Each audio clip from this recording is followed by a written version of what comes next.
Zakaria Mahmood in London, let me start with you. We hear the President of Somalia, they're talking about international terrorists, asking the world to help us fight international terrorists. He's effectively talking about the people who he used to be with, is he not? It's a sad thing. It's a sad thing, really. Let me try to summarize some of the TFG's political record since its inception in February this year.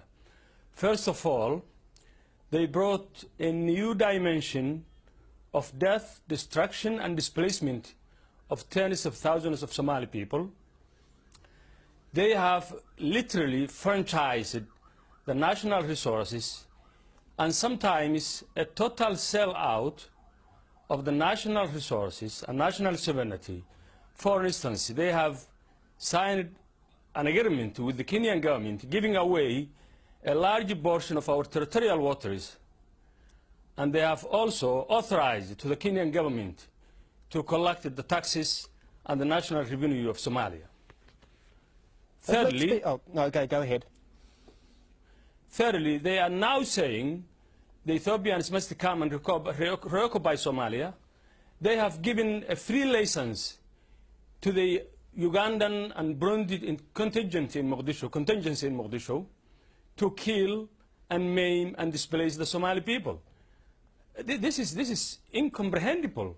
I mean, but let's be absolutely fair here. Let me jump in 1 second. New war of religious and clan conflict. Okay, but what about what happened in Beledweyne on Thursday? The Somali security minister is killed. The former ambassador to Ethiopia is killed, and rebel groups are taken complete responsibility for it. There is no way that the government is the only side involved here, and there's no way that the rebels are blameless. Look, I'm not here to condone or to applaud for people who have been killed. I mean, it's very sad Somalis kill each other.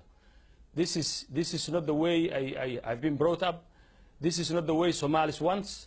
What we want is a stable Somalia, a sovereign Somalia free from the Ethiopian influence, free from the occupation, and free from the stooges, Ethiopian stooges and puppets. This is what we want. We do not want to kill our brothers and sisters each other. This is really very sad.